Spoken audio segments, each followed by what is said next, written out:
Heading डालिए अगले topic की। देखिए मैग्नेटिक फील्ड लाइंस।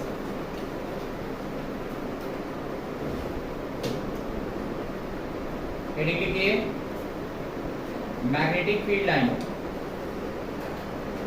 और दो लाइन लिखिए पहले जरा इसके अंदर। देखिए these are the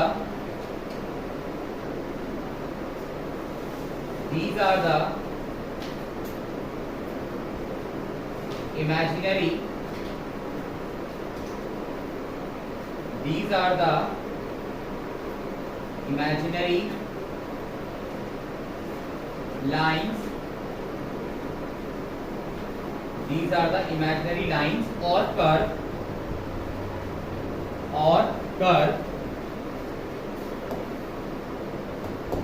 कॉमा करके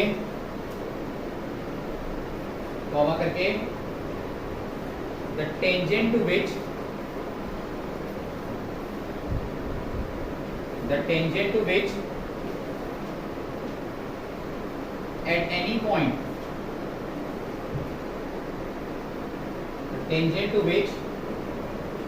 at any point gives the direction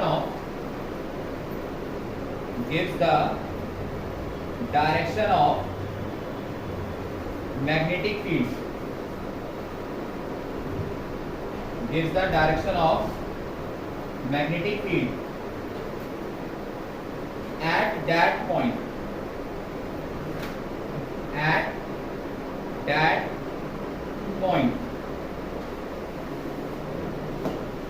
चलिए अब ध्यान दीजिए जरा। तो मैग्नेटिक फील्ड लाइन लगभग बिल्कुल वैसे ही होती है जैसे इलेक्ट्रिक फील्ड लाइन होती है। इलेक्ट्रिक फील्ड लाइन की हमने डेफिनेशन पढ़ी थी कि किसी भी चार्ज पार्टिकल के चारों तरफ का वो स्पेस और इसमें ड्रॉ हुई ऐसी इमेजिनरी लाइंस जिसपे अगर आप किसी भी पॉइंट पर टेंजेंट ड्रॉ करो तो ये टेंजेंट तुम्हें किसकी डायरेक्शन देता था? इलेक्ट्रिक फील्ड की।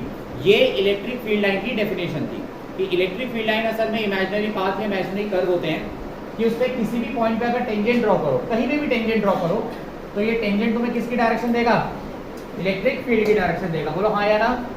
अच्छा, अब ऐसे ही डायरेक्शन मैग्नेटिक फील्ड की भी होती है कि मैग्नेटिक फील्ड लाइन बेसिकली होती क्या है। तो किसी भी करंट कैरिंग कंडक्टर, सुन लो, किसी भी करंट कैरिंग कंडक्टर या किसी भी मैग्नेट के आसपास ड्रॉ की गई इमेजिनरी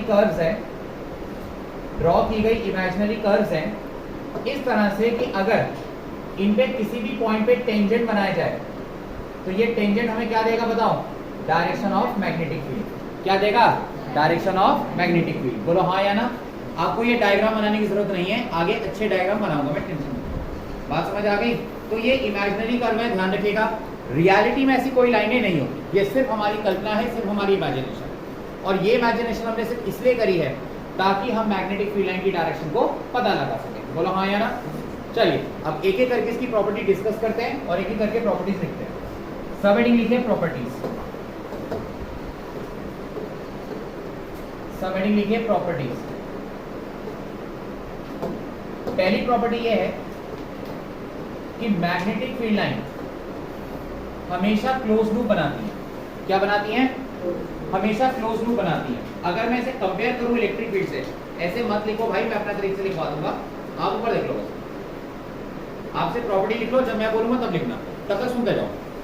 अब जैसे इलेक्ट्रिक फील्ड लाइन होती है वो क्लोज लूप नहीं होती, वो हमेशा पॉजिटिव से स्टार्ट होती है, नेगेटिव पे एंड होती है। इससे उलट, इससे विपरीत जो मैग्नेटिक फील्ड लाइन है, इसका ना तो कोई स्टार्ट पॉइंट है और ना ही इसका कोई क्या है? And point. मतलब ना तो ये कहीं किसी स्पेसिफिक पॉइंट से स्टार्ट होती है और ना ही किसी स्पेसिफिक पॉइंट पे एंड होती है। ये पूरी तरीके से क्लोज लूप है। बोलो हाँ या ना। तो पहली प्रॉपर्टी आप लिखोगे, लिखो magnetic field line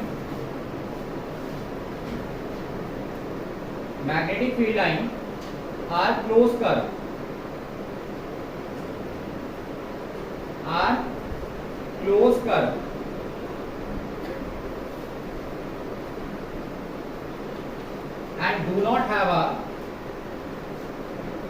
and do not have a specific start or end point. Do not have a specific start or end point. ना ही इसका कोई स्पेसिफिक स्टार्ट पॉइंट है और ना ही इसका कोई स्पेसिफिक एंड पॉइंट है। बोलो हाँ या ना। अच्छा, लेकिन अगर हम इसके डायरेक्शन की बात करें, ऊपर देखिए, क्योंकि खासकर इस चैप्टर में हम डिस्कशन कर रहे हैं मैग्नेट का, तो अगर मैं मैग्नेट के हिसाब से बात करूं, एक मैग्नेट के लिए मैग्नेटिक फील्ड की डायरेक्शन नॉर्थ से साउथ की तरफ होती है जब लाइन बाहर होती है मैग्नेट के, और डायरेक्शन साउथ से नॉर्थ हो जाती है जब लाइन मैग्नेट के अंदर होती है। बोलो हाँ या ना। तो मैं दोबारा बोलूंगा, दोबारा सुनेंगे। मैग्नेटिक फील्ड लाइन की डायरेक्शन कहां से कहां है बताओ? नॉर्थ से साउथ की तरफ है, आउटसाइड द मैग्नेट, और साउथ से नॉर्थ है कहां पर? Inside the magnet. हाँ या ना। तो लिखिए second point, magnetic field line, magnetic field line will be from north pole to south pole, will be from north pole to south pole outside the magnet, north pole to south pole outside the magnet, and south pole to north pole, south pole to north pole inside the magnet, north pole to south pole outside the magnet and south pole to north pole inside the magnet। ठीक है जी, पक्का? अच्छा, तीसरी property वही है जो अभी आपने डेफिनेशन में लिखी कि किसी भी पॉइंट पर अगर आप टेंजेंट ड्रॉ कर दें तो ये टेंजेंट किसकी डायरेक्शन देंगे? मैग्नेटिक फील्ड की डायरेक्शन देंगे उस पॉइंट पे। तो तीसरा पॉइंट लिखिए, the tangent drawn on magnetic field line, the tangent drawn on magnetic field line at any point, at any point gives the direction of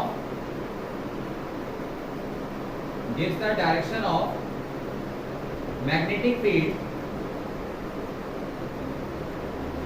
gives the direction of magnetic field at that point, direction of magnetic field at that point।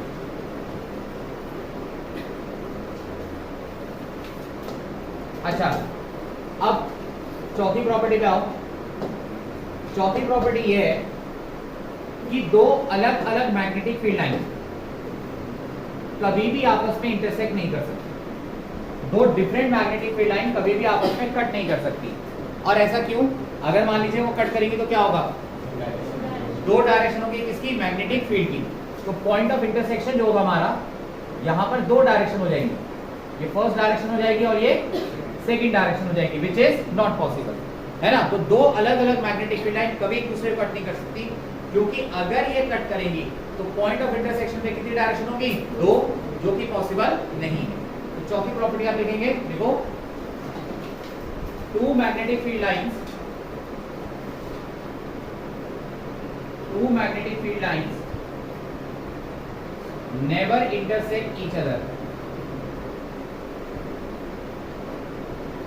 two magnetic field lines never intersect each other because if they do so,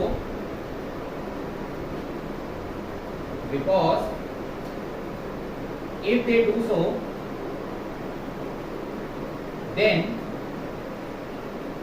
at the point of intersection, there will be two directions of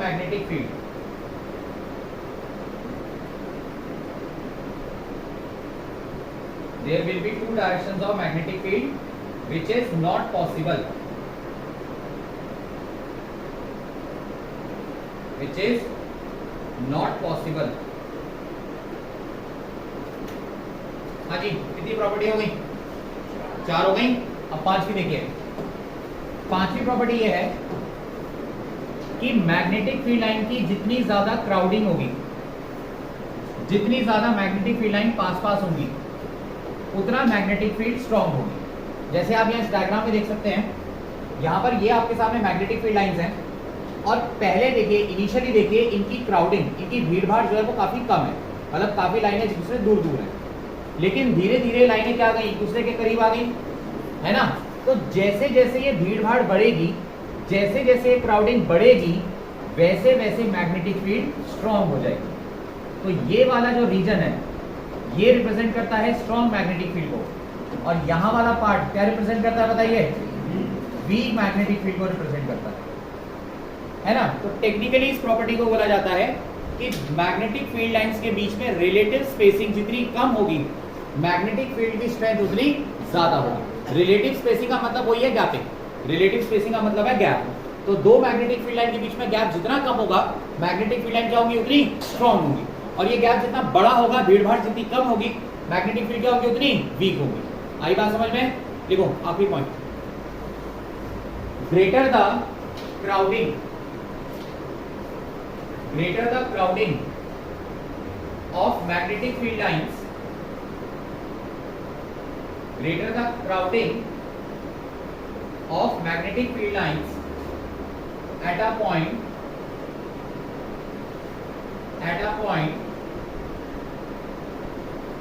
greater will be the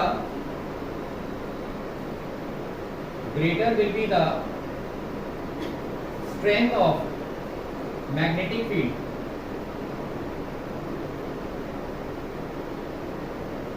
greater will be the strength of magnetic field। चलिए, इन 5 की 5 properties में कोई doubt? पक्की बात? चलो अब इसके questions पे आ जाओ जरा, एक दो में कंसेप्चुअल क्वेश्चन करते हैं और फिर आगे बढ़ेंगे।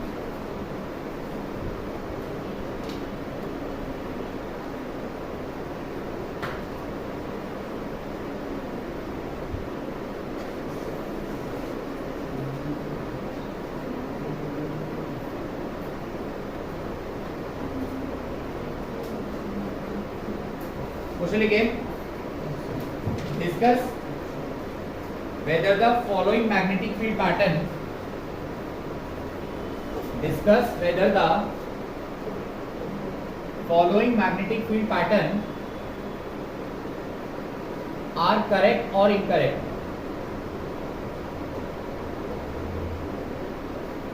मैं एक एक करके आपके सामने कुछ मैग्नेटिक फील्ड पैटर्न बता रहा हूं और आपको डिस्कस करके बताना है क्या ये पैटर्न मैंने सही बनाए हैं या गलत बनाए हैं। तो पहला डायग्राम बोलो भाई, क्या ये डायग्राम सही बनाया मैंने? क्यों बनाया? गलत क्यों है? इंटरसेक्ट नहीं कर सकती। तो आंसर आप लिखिए इनकरेक्ट, आंसर आप लिखिए इसका इनकरेक्ट, और रीजन क्या देंगे? Because magnetic field lines can never intersect, magnetic field lines can never intersect। चलो सेकंड पार्ट पे आओ।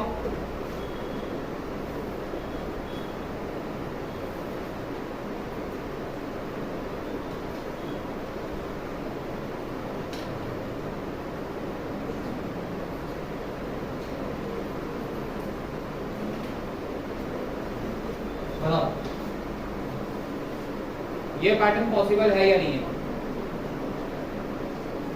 फिगर का स्टार्ट और एंड पॉइंट नहीं होता एग्जैक्टली ये बात। जो मैग्नेटिक फील्ड लाइंस है ना, ये हमेशा कर्व बनती हैं, कंप्लीटली स्ट्रेट कभी बनी नहीं सकती। कारण आप समझिए क्यों? क्योंकि मैग्नेटिक फील्ड लाइन हमेशा कैसी होती है? क्लोज लूप, और एक क्लोज लूप बनाने के चक्कर में उन्हें कहीं ना कहीं तो कर्व होना ही पड़ेगा।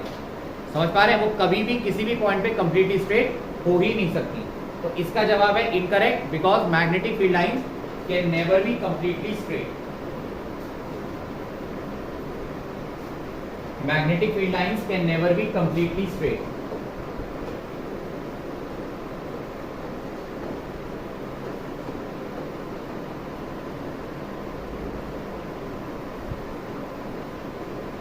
बोलो भाई।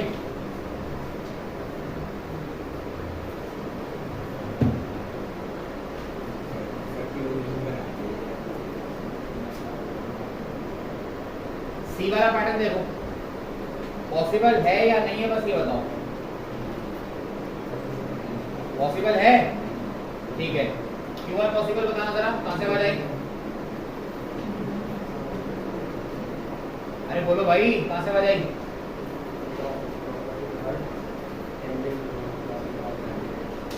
तो मतलब पॉसिबल है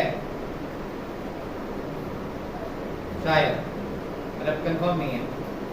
हाँ जी बोलो भाई, क्या ये पैटर्न पॉसिबल है या नहीं? जल्दी बोलो। नहीं है, क्यों? स्टार्ट और एंड पॉइंट नहीं हो सकता, यहाँ पे ये पॉइंट लगेगा। मैग्नेटिक फील्ड लाइन जो है ना तो स्टार्ट हो सकती है ना ही एंड हो सकती है। जबकि आप यहाँ पे देखिए, यहाँ पर लाइनें एक पॉइंट से स्टार्ट होती दिख रही हैं, जो कि संभव नहीं है।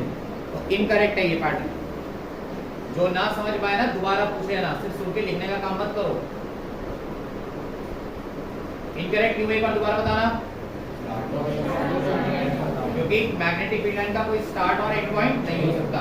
देखो, incorrect because magnetic field lines do not have a start or end point. Magnetic field lines do not have a start or end point.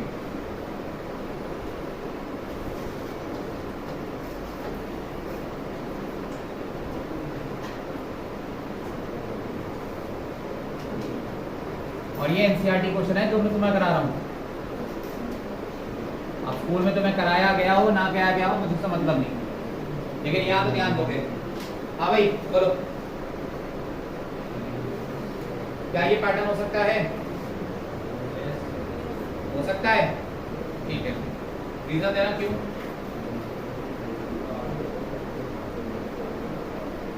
Reason दो क्यों। अरे रीजन बोलो भाई, टाइम वेस्ट ना करो। हो सकता है ना, क्यों? सोलनॉइड के अंदर तो होती है मैग्नेटिक फील्ड लाइन, सीधी सी बात है। ठीक है जी, पक्की बात ना? बढ़िया, आंसर लिखो। Incorrect.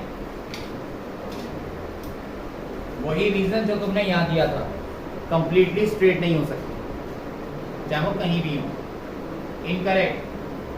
Magnetic field lines can never be completely straight, can never be completely straight.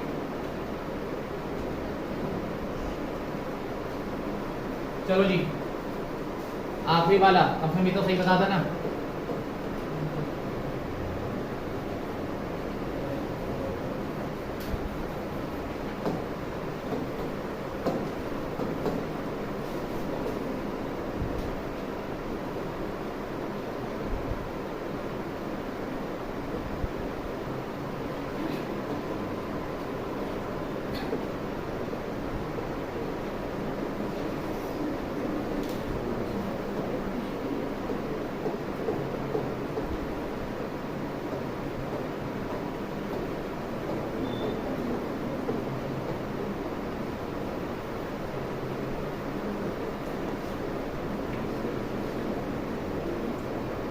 जो भी बनाओ भाई, डायग्राम तो यही है।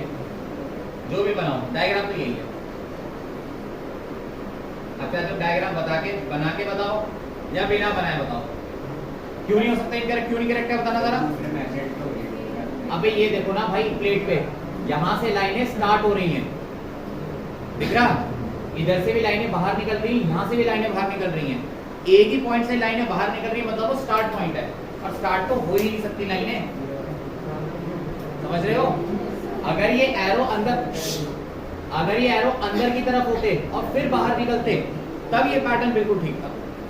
तब मैं मना नहीं कर रहा, तब ये पैटर्न बिल्कुल ठीक था। क्यों? तब यहाँ पे लाइनें अल्टीमेटली क्लोज लूप बना लेती कहीं ना कहीं। लेकिन यहाँ पर देखो ना, ऊपर वाली प्लेट से ऐसा लग रहा है ऊपर यहाँ भी लाइनें बाहर निकल रही हैं, इधर भी लाइनें बाहर निकल रही हैं, मतलब ओरिजिनेट हो रही हैं, जो कि पॉसिबल नहीं है। लिखो आंसर इसका इनकरेक्ट। रीजन क्या है इसका? Magnetic field line can not originate from plate. ये एक प्लेट है, प्लेट लिख लो, मैग्नेट लिख लो, कुछ भी लिख लो आप।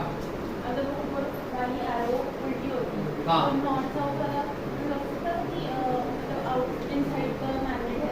हाँ, तब हो सकता था, लेकिन मैं गारंटी नहीं दे रहा, तब हो सकता था, क्योंकि तब ये तो कंफर्म नहीं हो रहा ना कि ये लाइनें क्लोज होके वापस जा रही हैं, तब ये तो कंफर्म नहीं हो रहा था ना। इनकरेक्ट मैं गारंटी दे सकता हूँ, बट करेक्ट की गारंटी देना थोड़ा मुश्किल काम, क्योंकि इनकरेक्ट में तो आपको एक वजह ढूंढनी है, बस गलत होने की। आप समझ रहे हो? किसी इंसान को गलत प्रूव करना है तो उसके अंदर सिर्फ एक गलती ढूंढनी होती है, लेकिन किसी आदमी का अच्छा बनना होता है उसको सारी अच्छाइयाँ लानी पड़ती हैं। ये सच बात है, ये सच बात है, फैक्ट है। तो ये भी ध्यान रखो, तुम्हारे ये वैसे मैं तुम्हारे लिए कह रहा हूँ कि कोई भी न्यूमेरिकल जो तुम करते हो ना, उसे गलत करने के लिए ना सिर्फ एक छोटी सी गलती काफ़ी है, चाहे यूनिट की गलती, फॉर्मूले की गलती, पावर की गलती, बस एक गलती काफ़ी है। लेकिन अगर उसे सही करना है तो हर चीज़ सही होनी चाहिए। सही बनना मुश्किल काम है, बुरा बनना आसान काम है। सही बात है भाई। अगर मैं अभी तुमसे किसी को बोलूं कि भाई हनुमान चालीसा सीख लो, या रामायण पढ़ लो, या महाभारत पढ़ लो, या कुछ पढ़ लो, भाई साहब 4 दिन तो तुम्हारा मन बनाने में लग जाएगा। और अभी अगर मैं लाके तुझे बेटा ये करना है, भाई साहब 2 सेकंड में यहाँ भी रखना शुरू कर देंगे। गलत चीजें हाथ में जल्दी से सीखता है। चलिए एक क्वेश्चन और है, इसका आंसर आप नाम करोगे। Can two magnetic field lines ever intersect each other? Can, अब नाम लिखना, can two magnetic field lines ever intersect each other? क्या दो मैग्नेटिक फील्ड लाइन कभी भी एक दूसरे को कट कर सकती हैं? Give reason.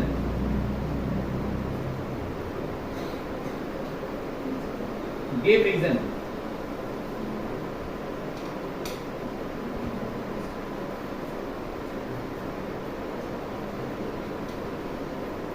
चलिए बढ़िया आगे। अब एक बार न्यूमेरिकल पे निकाल लो। एक टॉपिक हमारा कल रह गया था न्यूमेरिकल के लिए, उसे कंप्लीट करते हैं और फिर हम अपने इस चैप्टर का आखिरी टॉपिक स्टार्ट करेंगे जो कि मैग्नेटिक प्रॉपर्टीज ऑफ मटेरियल है। बस ये चैप्टर खत्म हो गया। बेटा प्रैक्टिस पेपर निकाल लो।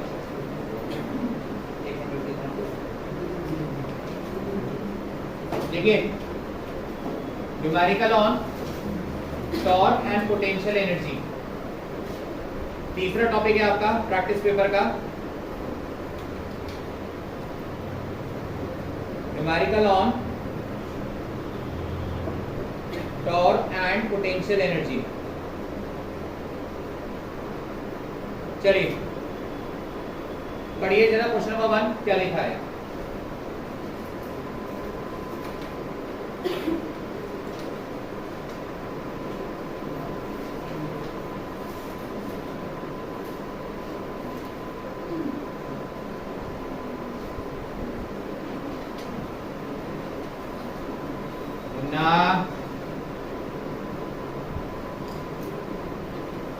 हाँ जी बताओ, सबसे पहले क्या गिवन है आपको?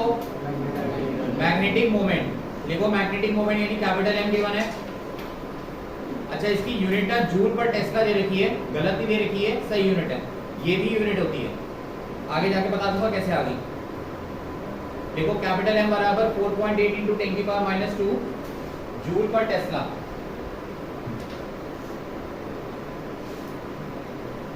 और बताइए क्या गिवन है? एंगल देखो थीटा बराबर 30 डिग्री, थीटा बराबर 30 डिग्री। और ये एंगल किसके साथ बना है इसने? यूनिफॉर्म मैग्नेटिक फील्ड यानी कैपिटल बी। देखो कैपिटल बी की वैल्यू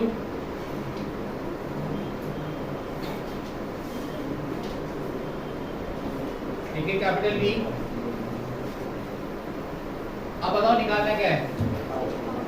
टॉर्क निकालना है। तो फॉर्मूला सोचिए टॉर्क मैग्नेटिक मोमेंट और मैग्नेटिक फील्ड का। टाउ बराबर क्या? mb sin theta. चलो जी करो, आसान काम दे रखा है तुम्हें, करिए। इसके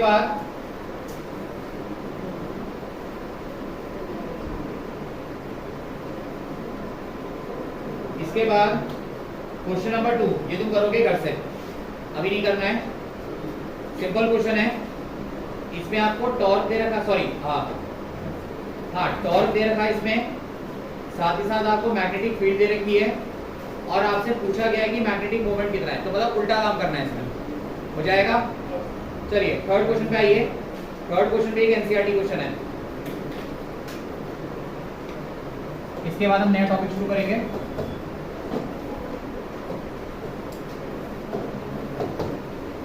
हाँ जी, देखते जाइए क्या कह रहा है।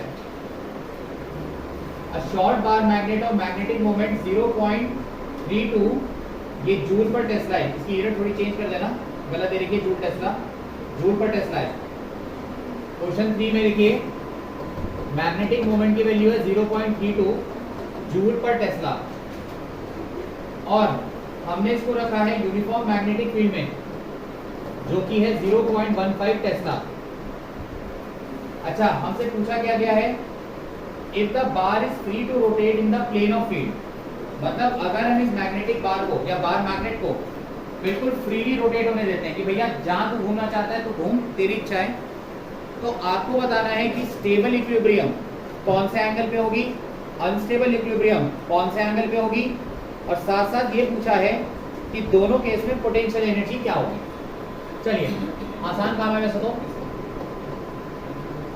पहले पार्ट में हमसे पूछा है कि स्टेबल इक्विलिब्रियम किस ओरिएंटेशन पे या किस एंगल पे होगी, और सेकेंड पार्ट में हमसे पूछा है कि अनस्टेबल इक्विलिब्रियम किस एंगल पे होगी या किस ओरिएंटेशन पे होगी। बोलो भाई, स्टेबल इक्विलिब्रियम कौन से एंगल पे होती है? हाँ, वहां तो एंगल भी नहीं लिखा होना, देख के बोल लेते। स्टेबल इक्विलिब्रियम कौन से एंगल पे होता है? 0 डिग्री, बीटा बराबर 0 डिग्री होता है स्टेबल इक्विलिब्रियम, और अनस्टेबल 90। मुझे पता था करो 180, मुझे पता था। वो तो मुझे पता है ना, तुम कितने बड़े नकच्ची बंदर हो। 0 90 के अलावा तुम लोग कोई एंगल सीखा नहीं होगा। जिसने ने पहला 0 बोल दिया, दूसरा तो 90 होगा, मैं 90 बोलता तुम दूसरा 0 बोलते। ये कुछ याद भी आ रहा है क्या है ये स्टेबल इक्विलिब्रियम, अनस्टेबल इक्विलिब्रियम क्या था, ये कहाँ पढ़ा था? डाइपोल में पढ़ा था, इलेक्ट्रिक डाइपोल में, कि इलेक्ट्रिक डाइपोल को जिस एंगल पे फ्रीली छोड़ दो और थोड़ा सा डिस्प्लेस करो और वापस पॉइंट वन पे आता है, वो था स्टेबल। और अनस्टेबल वो पोजीशन थी कि जहां से हल्का सा भी हिला दिया, हल्का सा भी छेड़ दिया, तो पॉइंट घूम के, डाइपोल घूम के वापस 0 पे रुकेगा। स्टेबल पे असल में क्या होता था, पोटेंशियल एनर्जी मिनिमम होती थी, और अनस्टेबल पे पोटेंशियल एनर्जी मैक्सिमम होती थी। ये था इनके स्टेबल और अनस्टेबल होने का कारण, और ये रीजन याद रखने को बोला था, पर खैर वो तो चलो दिख ही रहा है, तुम कितना याद करते हो। हाँ जी, क्या निकालना है बताओ, बताओ भाई, क्या लिखा था फॉर्मूला पोटेंशियल एनर्जी का कल? -mv cos theta. चलो जी, अब इसके आगे तो खुद कर लो, इसके आगे तो खुद कर लो। cos 0 और cos 180 की वैल्यू पुट करनी है और सॉल्व करके आंसर निकालना है।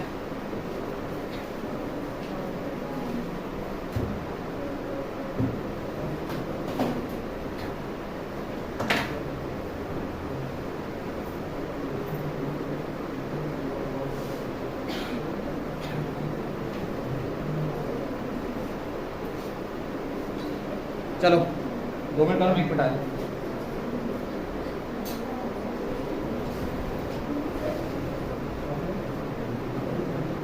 चलिए भाई, मैच हो गया सर। चलो अब आ जाओ जी लास्ट हेडिंग इस चैप्टर की। देखिए, some important terms related to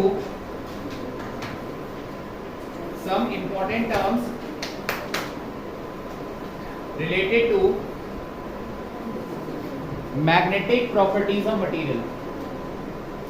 Some important terms related to magnetic properties of material. चलिए, तो आज तो हम सिर्फ टर्म्स को ही डिस्कस कर पाएंगे, आज हम और कुछ काम नहीं कर पाएंगे। तो some important terms related to magnetic properties of material.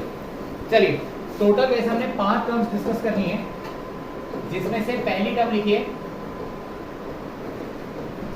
Relative permeability. तो रिलेटिव परमिएबिलिटी देखिए होती क्या है, ऊपर देखिए। रिलेटिव परमिएबिलिटी बेसिकली रेशियो होती है किसका, permeability of a material medium, किसी भी मटेरियल मीडियम की permeability and permeability of free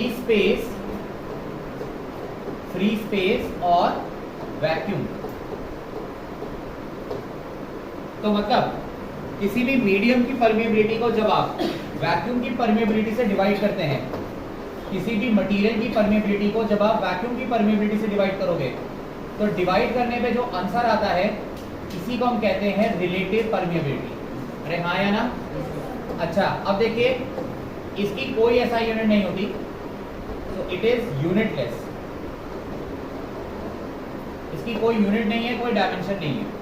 और इसकी जो वैल्यू है ना, ध्यान रखिए, ये 1 से बड़ी भी हो सकती है, 1 से छोटी भी हो सकती है। अगर आप थोड़ा सा दिमाग लगाएं तो किसी जमाने में हमने ये टर्म पढ़ी थी एक बार, ये क्या था, था क्या, रिलेटिव परमिटिविटी। ये थी रिलेटिव परमिटिविटी। मैंने कहा था इसकी वैल्यू हमेशा 1 और 1 से बड़ी होती है, 1 से छोटे होने का सवाल ही नहीं होता। लेकिन रिलेटिव परमिएबिलिटी जो है ना, इसकी वैल्यू 1 से कम भी हो सकती है। कल परसों डिस्कस करेंगे कि ऐसा कब होगा, जब परसों पे टेबल बनाएंगे तब डिस्कशन करेंगे। चलिए इसको ऐसे निकाल लीजिए, इसमें और कुछ नहीं करना। जो छोटी मोटी डेफिनेशन है वो मैं ये लिख दूंगा, जो थोड़ी बड़ी है उनको मैं बोल दूंगा। चलिए सेकंड टर्म पे आओ, वरना आवाज नहीं प्लीज। सेकंड टर्म लिखिए मैग्नेटिक फ्लक्स। सेकंड टर्म लिखिए मैग्नेटिक फ्लक्स। अच्छा बताओ, इलेक्ट्रिक फ्लक्स का मतलब क्या था, number of electric field line passing normally through a surface. बस इसी डेफिनेशन में इलेक्ट्रिक फील्ड की जगह मैग्नेटिक फील्ड कर दो। तो मैग्नेटिक फ्लक्स का मतलब होता है कि number of magnetic field lines जो कि कहां से जा रही हैं, पासिंग नॉर्मली। पासिंग कैसा, normally through a given surface. Passing normally through a given surface. तो किसी भी सरफेस से जितनी भी magnetic field line normal direction में, परपेंडिकुलर डायरेक्शन में पास करती हैं, इसको ही हम लोग कहते हैं क्या, मैग्नेटिक फ्लक्स। तो मान लीजिए कि ये कोई सरफेस है हमारी, ये कोई गिवन सरफेस है, और ये सरफेस का एरिया वेक्टर हो गया, ये हो गई जी मैग्नेटिक फील्ड, और दोनों के बीच का बनने वाला एंगल हो गया थीटा। तो मैग्नेटिक फ्लक्स का जो फॉर्मूला होता है देखो, वो होता है बी ए कॉस थीटा या फिर बी डॉट ए। फॉर्मूला भी बल्कि वैसे लिखा जाता है जैसे इलेक्ट्रिक फ्लक्स का लिखा जाता है। अच्छा ऐसा यूनिट देखिए एक बार इसकी जरा, बताइए इलेक्ट्रिक फील्ड की यूनिट क्या होती है, टेस्ला। एरिया की तो टेस्ला मीटर स्क्वायर तो बोलते ही बोलते हैं, बाकी इसका एक प्रॉपर नाम है, इसे कहते हैं वेबर, डिनोटेड बाय डब्ल्यू। तो ये है जी आपकी सेकंड टर्म, लिखते जाओ, लिखो लिखो लिखो फटाफट फटाफट, शाबाश शाबाश शाबाश। अब जिसको लगता है कि भाई ये तो बहुत ज्यादा है, तो मैं और मैं थोड़ा सा और टेंशन देता हूँ। नीट का पेपर क्लियर करने के लिए और फिजिक्स में, नीट के फिजिक्स में अच्छा स्कोर करने के लिए तो भाई कम से कम 10 से 12,000 क्वेश्चन करने पड़ेंगे। 10 से 12,000 क्वेश्चन, 10 से 12,000, यही क्वांटिटी, यही क्वेश्चन जो है लगभग जेई के लिए रहते हैं। हाँ जेई में एक अच्छी बात होती है कि जेई में डिफिकल्टी लेवल ज्यादा होता है तो नंबर थोड़े से बढ़ जाते हैं, बट फिर भी 7-8 हज़ार के आसपास तो रहती है। ठीक, अच्छा दीपक रावत की वीडियो देख देख के कोई अगर जोश में आ गया हो कि यूपीएससी क्रैक करूंगा, आईएएस बनूंगा, डीएम बनूंगा, लाल बत्ती गाड़ी लूंगा, कहीं भी घुस जाऊंगा, हड़काऊंगा किसी को, है ना। 15 घंटे मिनिमम, 14 से 15 घंटे मिनिमम डेली ये पढ़ना पड़ेगा तुम्हें। 14 से 15 घंटे मिनिमम डेली पढ़ना पड़ेगा। ठीक है जी, वो वीडियो देख के नहीं होगा 4 घंटे में आईएएस बना दूंगा, 2 घंटे में आईएएस बना दूंगा, वो नहीं। उससे पूछना भाई तू खुद क्यों नहीं बना। तीसरी और आखिरी टर्म